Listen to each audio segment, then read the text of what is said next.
Hello my dear student, welcome to my YouTube channel at Tuition Point. তোমালোকৰ আটাইতে স্বাগতম জনাইছো and thank you so much for supporting us.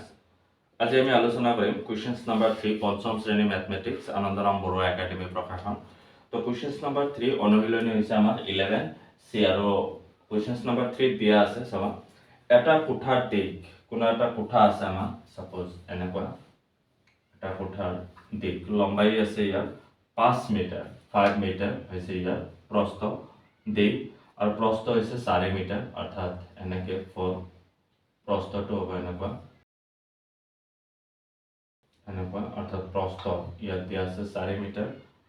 আৰু উচ্চতা অৰ্থাৎ ইয়াৰ পৰা এইখিনি দিয়া আছে তোমাৰ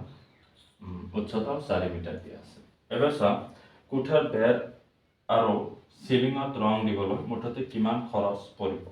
অৰ্থাৎ ইয়াৰ চাৰিওফালে এইটো সাইড চাৰিওফালে ৰং আৰু সিলিং অৰ্থাৎ ওপৰৰ ফালে এইখিনি ঠাইত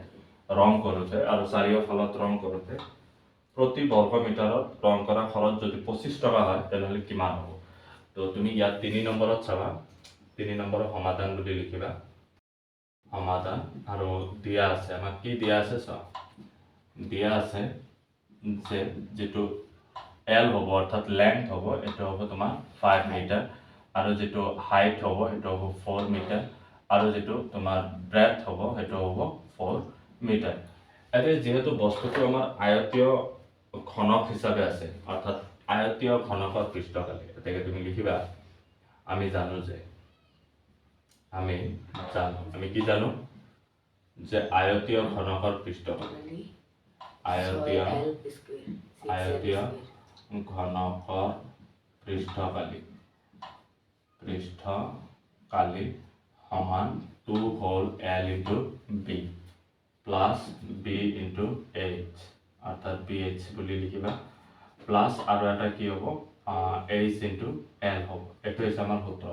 আয়তীয় ঘনক আৰু যেটো সিধা ঘনক আছে হেতুৰ ক্ষেত্ৰত 6L স্কয়াৰ। তো এইবাৰ আমাৰ ইয়াত কি হ'ব 2 whole বাকিখিনি পাৰেগা না নাই মান বিলাক বহাই যাব। তো ইয়াত L আছে L equal 5 আছে তো তুমি লিখা 5 into B মানে আছে 4 তো তুমি 4 লিখিবা নেক্সট প্লাস চিহ্ন আছে প্লাস চিহ্ন দিবা আকৌ B আছে তো B ঠাই তুমি 4 লিখিবা ইয়াত 4 আছে আকৌ H height also be 4 আছে সো পুরা 4 হ'ব। তাৰে পিছত প্লাস চিহ্ন আছে প্লাস চিহ্ন দিয়া এইটো প্লাস চিহ্ন ইয়াত বহিব H equal to 5 আছে 5 দিয়া and length নহয় H equal 4 আছে ইয়াত তুমি 4 দিব লাগিব 4 into L equal to 5 into 5 হ'ব আমাৰ ইয়াত ব্ৰ্যাকেট ক্লোজ সি মিটাৰ এককত আছে মিটাৰ স্কয়াৰ স্কয়াৰটো ভালকে দিয়া ইয়াত এনেকে দিয়া স্কয়াৰ ইকুৱেল। তো আমি কি কৰিম 2 ইয়াত লিখিম প্ৰথমতে আৰু ব্ৰ্যাকেটৰ কামবিলাক আমি কৰি যাম ব্র্যাকেট আমি ইয়াত দিম এনেকে 5 * 4 = 20 plus 4 * 4 = 16 plus হ'ব plus 4 into 5 = 20 whole bracket there meter scale equal 2 লিখা তুমি 2 পূৰণ গটেকেটা যোগ কৰিব লাগিব 40 50 56 হ'ব 56 মিটাৰ স্কয়াৰ ইয়াত এনেকে আছে equal 56 into 2 equal কিমান হ'ব এটা লিখা 2 আৰু 2 6 12 2 1 2 5 10 আৰু একে 12 ইয়াত 12 লিখা ইয়াত 1 আৰু 2 চাবাচোন 2 6 12 2 7 1 2 5 10 আৰু একে 11 ইয়াত 11 লিখা 112 হ'ব ইয়াত 1 112 মিটাৰ স্কয়াৰ ঠিক আছে তুমি এটা কি পাইছা এটা প্ৰত্যেক মিটাৰ যেহেতু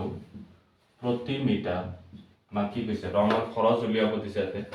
তুমি ইয়াত লিখিবা প্ৰতি মিটাৰ ৰং কৰোতে খৰচ হয় কিমান 25 টকা। আচ্ছা এতেকে 112 মিটাৰ ৰং কৰোঁতে খৰচ হ'ব কিমান 112 পূৰণ 25 ইকুৱেল 112 ইনটু 2 5 5 * 2 = 0 1 + 6 5 2 2 4 2 1 2 ইয়াত কি হৈ যাব 0 0 5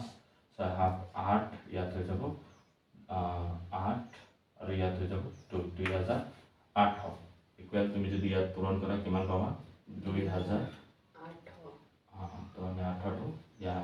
এনেকৈ লিখিম কিমান টকা এতেকে 112 বৰ্গ মিটাৰ ৰং কৰোঁতে মুঠ খৰচ হ'ব কিমান টকা হ'ব 2008 টকা